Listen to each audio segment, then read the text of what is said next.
আসসালামু আলাইকুম। তোমাদের সামনে আরেকটি গুরুত্বপূর্ণ ভিডিও নিয়ে হাজির হয়ে গেলাম। সেটি হচ্ছে এফইউ এবং এ লিটিল। বিশ্ববিদ্যালয় ভর্তি পরীক্ষার ক্ষেত্রে এই এফইউ এবং এ লিটিল এর মধ্যে কিন্তু কনফিউশন তৈরি হয়। এই ভিডিও দেখার মাধ্যমে ইনশাআল্লাহ এই কনফিউশনটা ক্লিয়ার হয়ে যাবে। চলো আমরা দেখে ফেলি। এফইউ এটি হচ্ছে বসবে কাউন্টেবল নাউনের ক্ষেত্রে, অর্থাৎ যেই নাউনটা গণনা করা যায় সেটি হচ্ছে কাউন্টেবল নাউন। এ লিটল এটা বসবে হচ্ছে আনকাউন্টেবল নাউনের ক্ষেত্রে। আনকাউন্টেবল নাউন কোনটা? যেটা গণনা করা যায় না। এখন প্রশ্ন হচ্ছে F U a little.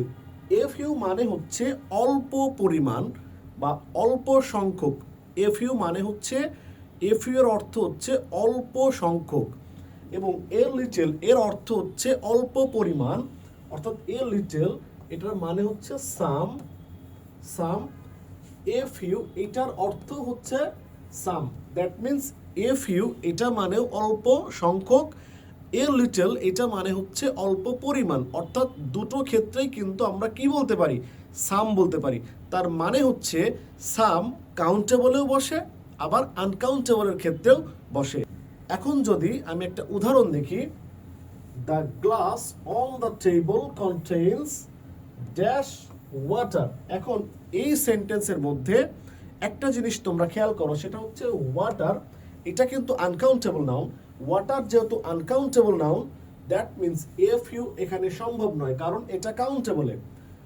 Many এটাও কোথায় বসে? কাউন্টেবলে। সেভারেল এটাও কোথায় বসে? কাউন্টেবলে। সো আনসার হবে আ লিটল ওয়াটার। তার মানে হচ্ছে টেবিলের উপরে যে একটা গ্লাস আছে সেই গ্লাসের মধ্যে অল্প পরিমাণ পানি আছে।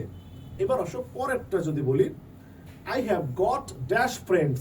আমার অল্প কিছু বন্ধু আছে। So I am not lonely, এটা হচ্ছে মূল কথা। যদি আমরা পরবর্তী উদাহরণটা খেয়াল করি, I have got dash friends so I am not lonely. এখন এই সেন্টেন্সের উত্তরটা কি হবে একটু খেয়াল করো। এই প্রশ্নে গ্যাপের পরে ফ্রেন্ডস এটা হচ্ছে কাউন্টেবল নাউন। এটা যেহেতু কাউন্টেবল নাউন, সো আমরা লিটল এটা আনকাউন্টেবলে বসে। এরপর একটু খেয়াল করো, এ লিটল এটাও আনকাউন্টেবল নাউনে বসে। এখন প্রশ্ন হচ্ছে হয় ফিউ অথবা এ ফিউ। মনে রাখতে হবে ফিউ হচ্ছে নেগেটিভ শব্দ, আর আমার প্রশ্নে বলা আছে I have got dash friends. I have got a few friends, আমার অল্প কিছু বন্ধু আছে। So I am not lonely, সুতরাং আমি একা নই। যেহেতু বাক্যের প্রথম অংশে বলা আছে একটা পজিটিভ মেসেজ এবং পরবর্তী অংশে কিন্তু নেগেটিভ মেসেজ, অর্থাৎ এই সেন্টেন্সের প্রথম অংশে বাক্যটা যদি একটু আমরা খেয়াল করি খুব গভীরভাবে, সেটি হচ্ছে পজিটিভ বার্তা দেয় এবং পরবর্তী অংশে নেগেটিভ বার্তা দেয়। অর্থাৎ I have got a few friends, আমার অল্প কিছু বন্ধু আছে।